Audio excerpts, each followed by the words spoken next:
Hey, good morning everybody. I'm P. Sharkhel and you are watching my channel Sharkhel English Academy. Today's topic is tense. Yes, this is tense. Previous ক্লাসে আমি tense সম্পর্কেই বলেছিলাম তোমাদেরকে যে আমি তোমাদের একটা শুনিয়েছিলাম বেশ লাইনটা যে past is like experience and present is like experiment and the future is like expectation.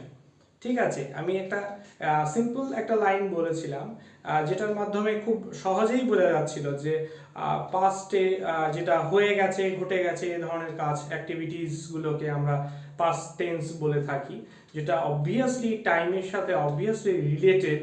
হ্যাঁ, অ্যান্ড প্রেজেন্টটাকে বলেছিলাম যে আমি প্রেজেন্ট ইজ লাইক এক্সপেরিমেন্ট, যা আমরা সারাদিন করে চলেছি বা করছি এখন প্রেজেন্ট টেন্স, মানে প্রেজেন্টে আমরা যা যা করছি সেটাকে প্রেজেন্ট টেন্সে আমরা ডিনোট করবো, এবং যেটা হবে এখনো হয়নি যেটাকে আমরা বাংলাতে ভবিষ্যৎকাল বলে থাকি সেটা হচ্ছে future tense.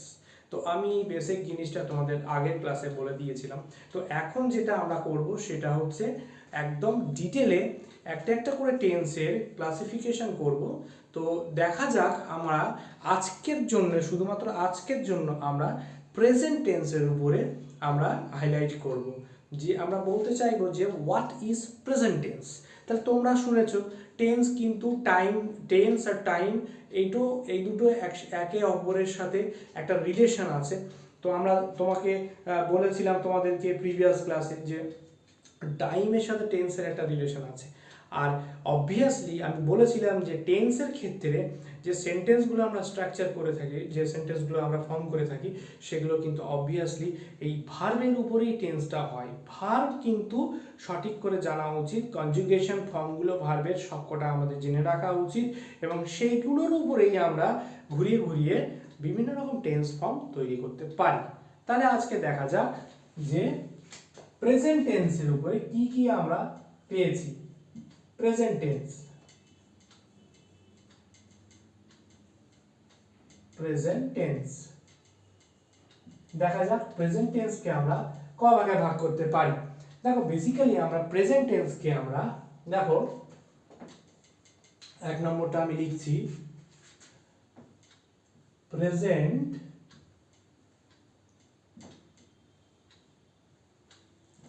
Indefinite.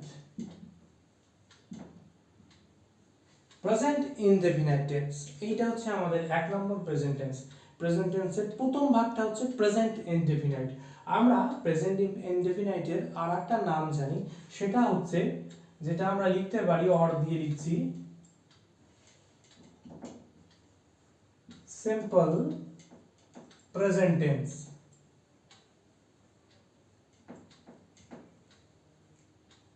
Simple present tense, দেখো সিম্পল প্রেজেন্ট টেন্স বলতে, প্রেজেন্ট ইনডেফিনাইট বলতে আমরা যেটা জেনে থাকি সেটা হচ্ছে বর্তমানকালে, যেটা বর্তমান আমাদের যেটা এখন হচ্ছে সেই ধরনের বর্তমান কালে যেটা আর কি হয়, যায়, খায়, সিম্পল ফর্মে, একদম সিম্পল ফরম্যাটে যদি কোনো সেন্টেন্স আমরা বলে থাকি, যে যদি বলি যে পিটার ভাত খায়, তো আমরা কি বলবো? এই যে আমরা বলে থাকতে পারি বাংলাতে যে আমাদের মাতৃভাষা যেহেতু বাংলা, আমাদের থটসগুলো আমাদের সবসময় বেঙ্গলিতেই আসে ফার্স্টে, তারপরে আমরা সেটাকে ট্রান্সলেট করতে পারি অন্যান্য ল্যাঙ্গুয়েজে, আমি তোমাদেরকে বলেছিলাম। তো ইংলিশে যদি আমরা ট্রান্সলেট করে থাকি তাহলে সেটা আমরা বুঝবো, আগে বুঝে নেব যেটা কোন টেন্সে বাংলাটা আমরা মাথায় আনছি, বা বাংলাতে আমাদের কোন টেন্সে লেখা আছে যেটাকে আমাকে ট্রান্সলেট করতে হবে ইংলিশে। তো আমরা প্রথমে দেখব যে লেখা আছে যে পিটার ভাত খায়, সে সাঁতার কাটে, মাছগুলো জলে চড়ে। তারপরে আরও যেসব আমি যেগুলো বলছি, খায়, যায়, ঘুমোয়, শোয়, রান্না করে, এই ধরনের যে ভার্বগুলো, মানে এগুলো তো ডুইং ওয়ার্ড, অ্যাকশন ওয়ার্ড, এইগুলো নিয়েই তো কথা বলছি। এইগুলো করে, যায়, খায়, আমি বলেছিলাম যে এই ধরনের কথাগুলো যখনই আসছে, এই ধরনের থটসগুলো বা এই ধরনের বেঙ্গলি সেন্টেন্সগুলো যখনই আসছে, তখনই আমরা কিন্তু বুঝতে পারবো যে প্রেজেন্ট ইনডেফিনাইটকে ডিনোট করছে, তাই তো? সিম্পল প্রেজেন্ট টেন্সকে ডিনোট করছে। সিম্পল কেন হচ্ছে? একদম সাধারণ একটা সেন্টেন্স, যে পিটার ভাত খায়, এই একটা সাধারণ সেন্টেন্স। তাহলে বুঝতেই পারছো তোমরা যেই আমরা জানবো দেখবো সেন্টেন্সের মধ্যে, বা আমাদের থটস যদি এরকম আসে যে খায়, যায়, ঘুমোয়, শোয়, রান্না করে, হ্যাঁ, কাজ করে, খেলা করে, এই ধরনের যখন থটসগুলো আমাদের আসছে, তখনই আমরা কিন্তু বুঝে যাব যে এটা সিম্পল প্রেজেন্ট টেন্স। তো আমাদের সবার আগে একটা সিম্পল প্রেজেন্ট টেন্সের ফর্মুলাটা আমাদের জেনে নেওয়া উচিত, তাহলে আমাদের আরও সুবিধা হয়ে যায়। তাহলে ফর্মুলাটা কি আমি একটু লিখি, সাবজেক্ট প্লাস V1, ভার্বের প্রথম form, subject plus V1 plus V1 এর সাথে S বাই ES যুক্ত হবে প্লাস অবজেক্ট। দেখো এই যে আমি শর্টে লিখলাম, সাবজেক্টের প্রথমটা S লিখে দিলাম আর অবজেক্টের O লিখে দিলাম, আর ভার্বের প্রথম ফর্মের সাথে S বাই ES যুক্ত হবে। সেটা ডিপেন্ড করছে, আমাদের S বাই ES যুক্ত হওয়াটা ডিপেন্ড করছে কিন্তু সাবজেক্টের উপরে। আমরা তোমাদেরকে বলেছিলাম যে সবসময় সাবজেক্ট যদি থার্ড পারসন সিঙ্গুলার নাম্বার হয় তবেই কিন্তু আমরা S বাই ES ভার্বের সাথে যুক্ত করব। আর যদি তা না হয়, সেই থার্ড পারসন সিঙ্গুলার নাম্বার ব্যতীত অন্য কিছু যদি হয়, ফার্স্ট পারসন, সেকেন্ড পারসন বাগেরা বাগেরা যদি হয়, তাহলে কিন্তু আমরা ভার্বের শুধু প্রথম ফর্মে রেখে দেবো। যদি থার্ড পারসন প্লুরাল ফর্মে হয়, থার্ড পারসন প্লুরাল নাম্বারে হয় যদি, তাহলে কিন্তু আমরা S বাই ES কিছুই দেব না, ঠিক আছে, শুধুমাত্র ভার্বের প্রথম ফর্মটাই বসে যাবে, এটাই রুলস, ঠিক আছে। তাহলে আমরা একটা এক্সাম্পল দিয়ে দিই, কি হয় এক্সাম্পলটা দেখি। সাবজেক্ট, তাহলে সাবজেক্টে কি দিতে পারি, হি দিয়ে দিই। তাহলে ভার্ব কি দিতে পারি, গো দিতে পারি। তাহলে he third person singular number কিনা, he third person singular number, তো হ্যাঁ he third person singular number, তাহলে আমরা গো রাখবো না, গো এর সাথে কিন্তু আমরা ES যুক্ত করে দেবো। হি গোজ টু স্কুল। দেখো এই হি গোজ টু স্কুল, দেখো এই সেন্টেন্সটাতে আমরা দেখতে পাচ্ছি এটি সাবজেক্ট, গোজটা ভার্ব, আর টু স্কুলটা অবজেক্ট। তাহলে বুঝতে পারছো তো ব্যাপারটা কি হচ্ছে, আমাদের ফর্মুলাটা ফুলফিল হলো কিনা, হলো তো। তাহলে এই যে রুলসটা, হি গোজ টু স্কুল, সে স্কুলে যায়, দেখো গো এর পরে লাস্টে ও আছে, তার আগে কনসোনেন্ট আছে। আমরা কিন্তু ওই সিঙ্গুলার টু প্লুরাল নিয়ম পড়েছি আমরা আগে, যে আমরা নাউন চ্যাপ্টারতে পড়েছি যে কখন আমরা S বাই ES দেবো। সেম ফর্মুলাটা কিন্তু আমাদের এখানেও করতে হবে, পুট করতে হবে এখানে ফর্মুলাটা। তাহলে কিভাবে দেখছি, হি গোজ টু স্কুল লিখলাম, তাহলে ES যুক্ত, ঠিক আছে, তাহলে গো আছে বলে ES যুক্ত। তারপরে আমি যদি সে কাজ করে মাঠে, আমি যদি এরকম লিখি, তাহলে কি লিখবো, হি ওয়ার্কস। দেখো হি ওয়ার্ক লিখবো, কিন্তু হি ওয়ার্ক হয়েছে এখানে, কিন্তু ওয়ার্ক হলে কি হবে, হিটা তো থার্ড পারসন সিঙ্গুলার নাম্বার, তাহলে আমি কি হি ওয়ার্ক রাখবো না, হি ওয়ার্কস। তাহলে এখানে তো তোমরা জিজ্ঞাসা করতে পারো যে এখানে তো ES দিলেন না, না দেবো কেন, আমি ওয়ার্কের লাস্টে কে আছে, তাই না, কে আছে, তারপরে একটা তো সিম্পলি S বসে যাবে। তাহলে এখানে কি কোনো সেই সিঙ্গুলার টু প্লুরালের ফর্মুলা ফুলফিল হচ্ছে, আমি যেগুলো শিখিয়েছিলাম, না হচ্ছে না, সিম্পলি এখানে WORK আছে, ওয়ার্ক, তাহলে he works in the field, তাহলে he works in the field, তাহলে সে কাজ করে মাঠে।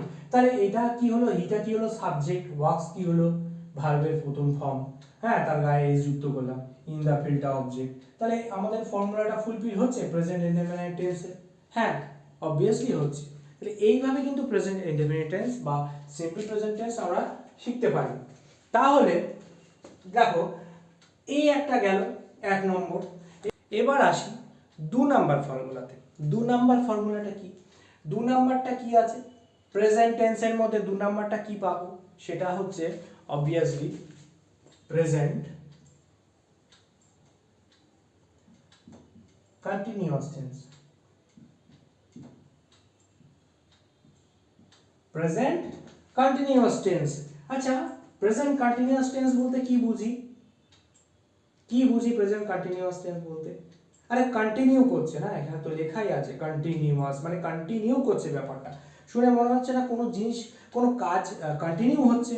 তাহলে বর্তমান কাল মানে প্রেজেন্ট টেন্সে বর্তমান কালে যে কাজটা কন্টিনিউ করে, একটানা চলে, বা এই চলছে এখন বলে মনে হচ্ছে, সেই ধরনের কথা যদি থাকে বা সেই ধরনের কোনো লাইন যদি থাকে, তাহলে আমরা বুঝে যাব যে সেই ধরনের যদি থটস আমাদের মাথায় আসে, তাহলে আমরা বুঝে যাব এটা প্রেজেন্ট কন্টিনিউয়াস টেন্স, এটা এটা প্রগ্রেস করছে। তাহলে এই টেন্সটার না আর একটা নাম আছে, সেটা লিখি।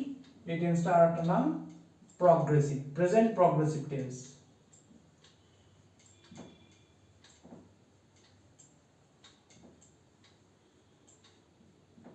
প্রেজেন্ট প্রগ্রেসিভ টেন্স, তাহলে মাথায় থাকবে এটা প্রগ্রেস করে, এই টেন্সটা না সবসময় চলতে থাকে। বর্তমানকালে যে কাজটা চলতে থাকে তাকে আমরা প্রেজেন্ট প্রগ্রেসিভ টেন্স বলবো, অথবা প্রেজেন্ট কন্টিনিউয়াস টেন্সতে ডিনোট করব, বলে ডিনোট করব। তাহলে এটার কি ফর্মুলা হতে পারে সেটা লিখে নেই, ফর্মুলাটা আমরা জেনে রেখে দেবো। হ্যাঁ, তাহলে কি হবে, ফর্মুলাটা আমাদের ভালো করে পড়ে রেখে দেবো, ফর্মুলাটা বারবার দেখবো, তাতে কি হবে আমাদের, তাতে আমাদের আর মনের মধ্যে কোনো কনফিউশন থাকবে না। ফর্মুলাটা জেনে নেবো, কিন্তু ফর্মুলাটা জানার আগে এটা তো জানলাম না যে প্রেজেন্ট কন্টিনিউয়াস টেন্স বলতে কি, ব্যাপারটা কি, আমাদের বেঙ্গলি থটসে কেমন আসছে। দেখো, প্রেজেন্ট কন্টিনিউয়াস টেন্সটা হচ্ছে যে কাজটা চলছে, হ্যাঁ চলছে, ভালো করে শোনো বাংলাটা, চলছে, খাচ্ছে, যাচ্ছে, ঘুমোচ্ছে, শুচ্ছে, কাজ করছে, খেলা করছে, এতগুলো ফর্ম, এই সব ভার্ব আছে। আমরা যা যা কনজুগেশন, যেসব আমাদের বইগুলো আছে তাতে দেখবে কনজুগেশনের অনেক লিস্ট আছে, ভার্বের অনেক লিস্ট আছে। সেই প্রত্যেকটা ভার্ব যদি চলে, বর্তমানকালে যদি সেই প্রত্যেকটা ভার্ব যদি চলে, সেই সেন্সটা যখন আসছে যে চলছে, আমি কাজ করছি, সে খেলা করছে, এই ধরনের যদি কনসেপ্ট আসে, তাহলে তোমাদের বুঝতে হবে যে এটা প্রেজেন্ট কন্টিনিউয়াস টেন্স। ঠিক আছে, তাহলে দেখা যাক ফর্মুলাটা। সাবজেক্ট প্লাস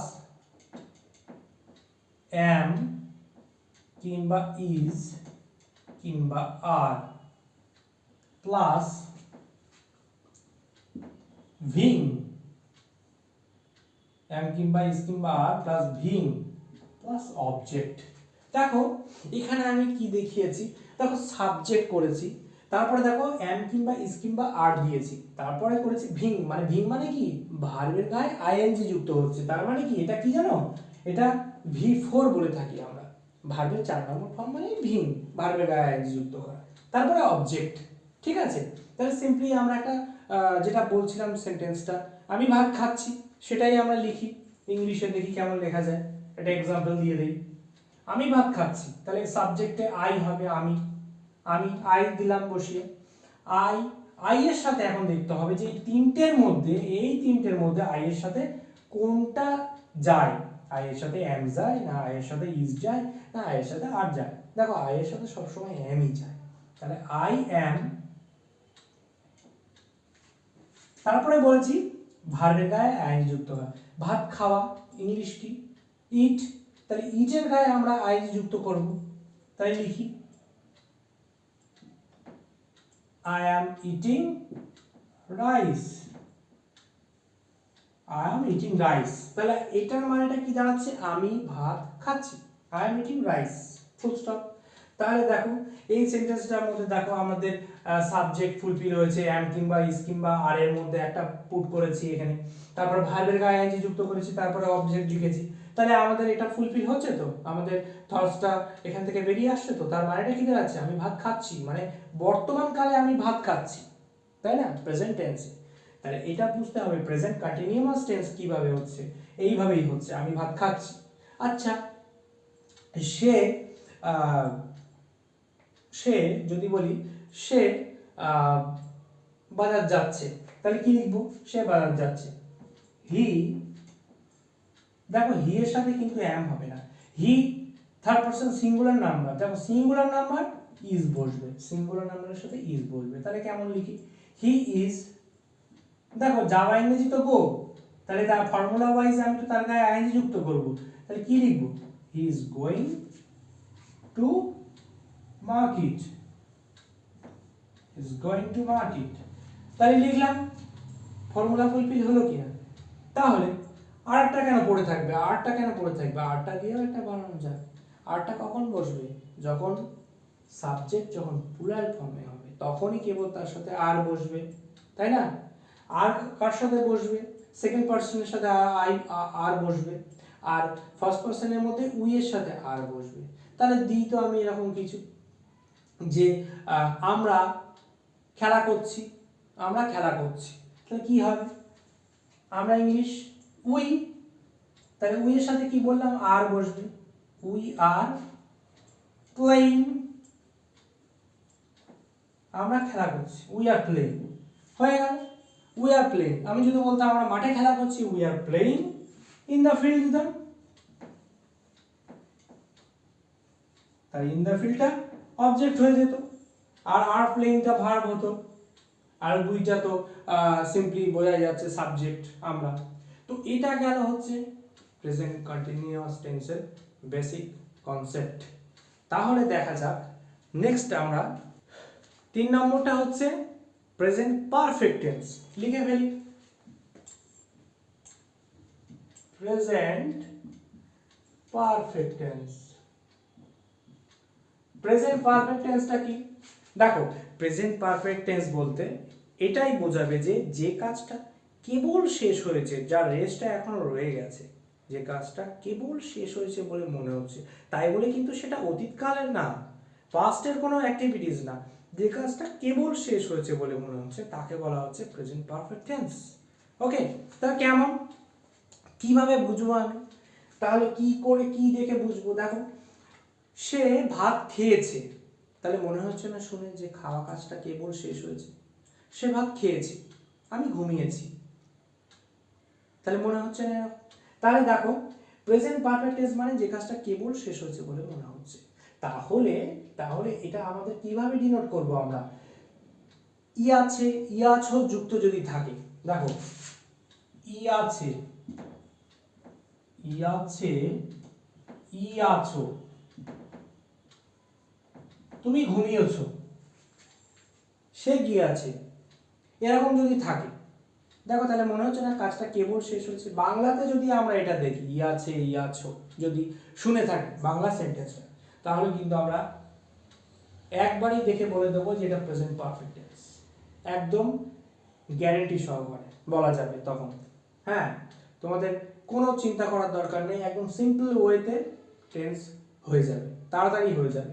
দেখো, ই আছে যুক্ত একটা বাংলায় সেন্টেন্স বলি, তাহলে সে খেলা করেছে, তাহলে মনে হচ্ছে না শুনে যে খেলা কাজটা কেবল শেষ হয়েছে, সে কেবল খেলে আসলো, তাহলে মনে হচ্ছে না এটা। তাহলে প্রেজেন্ট পারফেক্ট টেন্স, এই টেন্সটাকে আমরা কিভাবে ফর্মুলা ওয়াইজ লিখতে পারি সেটা দেখি তো। ফর্মুলাটা কি লিখতে পারি? দেখো, ফর্মুলাটা হচ্ছে সাবজেক্ট প্লাস হ্যাভ কিংবা হ্যাজ প্লাস V3 ভার্বের এখানে 3 নম্বর ফর্মটাই হবে, প্লাস অবজেক্ট। দেখো, এইটা হচ্ছে ফর্মুলা, সাবজেক্ট প্লাস হ্যাভ কিংবা has plus V3 plus object. দেখো, বেসিক ফর্মুলা এইটাই জেনে নিলাম। দেখো, এটা একটা এক্সাম্পল দেওয়া যাক, একটা এক্সাম্পল দেওয়া যাক। দেখো, এটার এক্সাম্পল বলতে গেলে সাবজেক্টে আমরা কি বসাবো? আমরা কি সেন্টেন্সটা বললাম? সে ভাত খেয়েছে, তাহলে সে দিই, সে হচ্ছে সাবজেক্টে যাবে, তাহলে হির সাথে হ্যাজ হবে না, এখন হ্যাভ হবে। দেখো, থার্ড পারসন যদি সিঙ্গুলার নাম্বার হয় তার সাথে হ্যাজ বসে, এটা ভাই শুনে রাখো। থার্ড পারসন সিঙ্গুলার নাম্বার যদি হয় তাহলে তার সাথে হ্যাভ বসবে। First person, third person singular number যদি হয় তাহলে তার সাথে হ্যাজ বসবে, ওকে। আর যদি ফার্স্ট পারসন এবং সেকেন্ড পারসন যদি থাকে তাহলে তার সাথে হ্যাভ বসবে, সিম্পলি।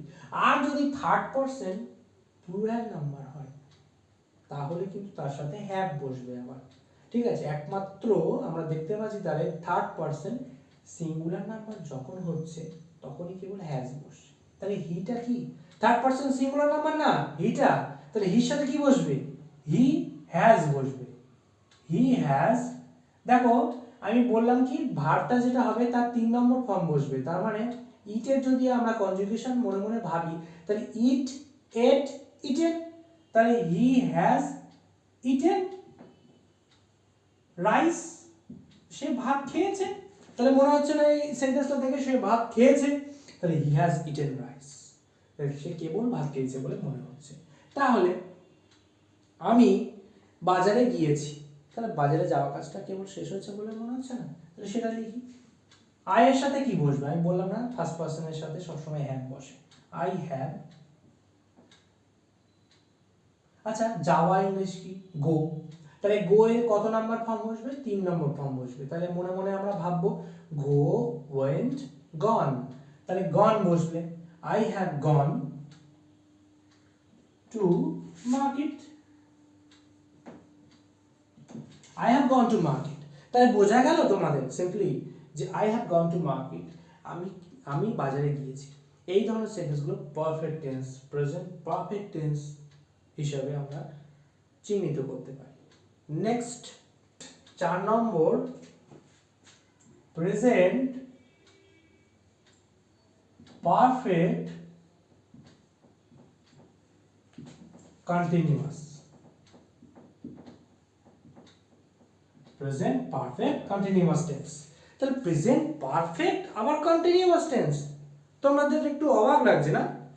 আচ্ছা, আপনি বললেন প্রেজেন্ট পারফেক্ট আবার কন্টিনিউয়াস টেন্স, তাহলে দুটো একসাথে। আমরা তো প্রেজেন্ট পারফেক্ট টেন্স শিখলাম, আমরা তো প্রেজেন্ট কন্টিনিউয়াস টেন্স শিখলাম, তাহলে দুটো একসাথে কি করে হবে? হ্যাঁ, হবে। আচ্ছা, আমরা জন্মেছি, আমাদের বাবার ফিচার কিছু আছে, আমাদের মায়ের ফিচার কিছু আছে। তাহলে আমরা ধরে নিলাম যে আমাদের বাবা পারফেক্ট টেন্স, আবার ধরে নিলাম আমাদের মা কন্টিনিউয়াস টেন্স। তাহলে তাদের যে বাচ্চা, মানে আমি, ধরো যদি আমি হই, তাহলে আমার মধ্যে এই দুজনের ফিচার থাকবে নিশ্চয়ই, দুজনের যে বৈশিষ্ট্যগুলো সেগুলো থাকবে, because of extension of DNA. হ্যাঁ, তাই জন্য আমাদের পারফেক্ট টেন্স আর কন্টিনিউয়াস টেন্স দুটোরই ফিচার থাকতেই হবে। আমরা যা যা শিখলাম এক্ষুনি, পারফেক্ট টেন্স শিখলাম আর কন্টিনিউয়াস টেন্সও শিখলাম এক্ষুনি, তাহলে দুটোর ফিচারই থাকবে। কেমনভাবে থাকবে সেটা দেখা যায়। সেটা হচ্ছে যে আমি যদি বলি অতীতকালের থেকে কোনো একটা কাজ শুরু হয়েছিল আর সে কাজটা এখনো চলে যাচ্ছে, দেখো যে কাজটা কেবল শেষ হয়েছে বলে মনে হচ্ছে, বলেছিলাম আমি পারফেক্ট টেন্স, তাহলে সেটা আমি অতীতকাল থেকে শুরু হয়েছে এইভাবে ধরছি পারফেক্ট টেন্স। আর যে কাজটা এখনো চলে যাচ্ছে সেটাকে কন্টিনিউয়াস টেন্সে ধরছি, চলছে তো কাজটা, তাই না? সেটা কন্টিনিউয়াস ফর্মে হচ্ছে। তাহলে দেখা যাক কি করে হয় ফুলফিল আমার ফর্মুলা, আমি ঠিক বললাম কিনা দেখা যাক। তাহলে প্রেজেন্ট পারফেক্ট কন্টিনিউয়াস টেন্স। তাহলে আমি যদি বলি একটা সেন্টেন্স বাংলাতে যদি ভাবি যে সে সকাল থেকে ঘুমোচ্ছে, আমি যদি বলি রমা সকাল থেকে গান গাইছে, আমি যদি বলি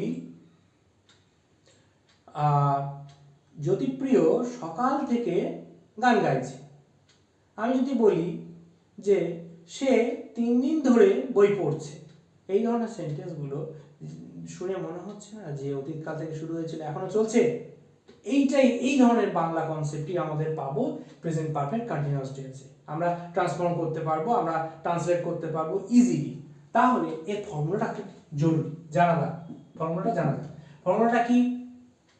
সাবজেক্ট তার সাথে হ্যাভ কিংবা হ্যাজ প্লাস বিন হবে,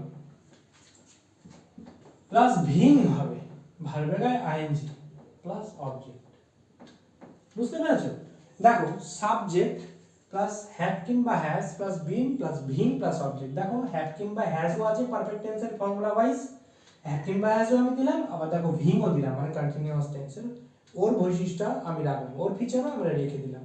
তাহলে দেখলে ফর্মুলাতেই বোঝা যাচ্ছে দুজনের ফিচার রয়েছে, তাহলে বোঝা যাচ্ছে তো। তাহলে দেখো এর একটা এক্সাম্পল দিই। কি বললাম? আমি সকাল থেকে গান গাইছি, লিখি সাবজেক্টে আই দেই, আই এর সাথে নিশ্চয়ই হ্যাভ বসে, এক্ষুনি বললাম। আই হ্যাভ এর পরে আবার বিনটা বসাতে হবে, পুট করতে হবে, লিখছি আই হ্যাভ বিন গান গাইছে, তাহলে গান গাওয়া ইংরেজি কি? Singh.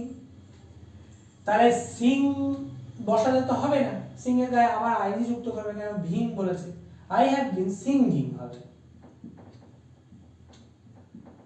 I have been singing the song।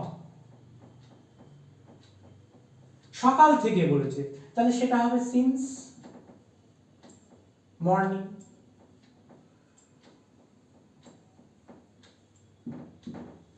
হলো I have been singing the song since morning। সকাল থেকে আমি গান গাইছি। তাহলে বোঝা গেল সকাল থেকে মানে কাজটা শুরু হয়েছিল অতীতকালে কোনো একটা টাইম থেকে, সকাল থেকে শুরু হয়েছিল, এখনো কাজটা কন্টিনিউ করছে। In that sense we use present perfect continuous tense. তাহলে বোঝা গেল সিম্পলি ওয়েতে আমরা এগুলোকে আলাদা আলাদা করে ক্লাসিফাই করতে পারলাম, যে আমরা ক্লাসিফিকেশন করলাম প্রেজেন্ট টেন্সের। এইগুলো তোমরা একটু ভালো করে দেখে নাও, শিখে নাও, আর শেয়ার করো। অবভিয়াসলি সবার সাথে শেয়ার করো, নলেজ শেয়ার করা খুব দরকার, আমি বারবার বলি এই কথাটা। তাহলে এই যে জিনিসগুলো তোমাদের যদি একবার তোমরা আয়ত্তে আনতে পারো, ব্যাস তারপর সব সেন্টেন্স নিজেরা বলতেও পারবে, লিখতেও পারবে। তোমাদের স্পোকেন ইংলিশ কিন্তু তোমাদের ফ্লুয়েন্সিটা খুব তাড়াতাড়ি তোমরা নলেজটা অ্যাকোয়ার করলে তোমরা তাড়াতাড়ি তোমরা এটা বলতে পারবে, নিজে লিখতেও পারবে এবং সেন্টেন্সগুলো কোনো ভুল হবে না, কোনো ভুলভ্রান্তি হবে না। সো আজকে এই পর্যন্তই থাক। নেক্সট আমরা পাস্ট টেন্সের উপরে ক্লাস করব, ফিউচার টেন্সের উপরে ক্লাস করব, কিন্তু একটা একটা করে করব। আমি বলেছিলাম শুরুতেই যে আমরা আগের ক্লাসেও পড়েছিলাম টেন্সের, যে আমরা অল্প অল্প করে ধরে ধরে শিখবো যাতে আমাদের তাড়াতাড়ি শেখা হয়ে যায়, তাই না? তাড়াতাড়ি শেখা হয়ে যায় এবং সেটা ভালোভাবে শেখা দরকার, তাড়াহুড়ো করার দরকার নেই, কিন্তু ভালো করে আমাদের শেখাটা জরুরি। একবার যদি শিখে নাও, আমি তোমাদের গ্যারান্টি দিচ্ছি এগুলো জিনিস যদি একবার ধরতে পারো, আমি তোমাদের গ্যারান্টি দিচ্ছি যে তোমরা নিশ্চয়ই সব সেন্টেন্স ইজিলি পারবে, এটা আমার তরফ থেকে গ্যারান্টি থাকবে। So thank you very much. আজকে এই পর্যন্তই থাক। Tata, by.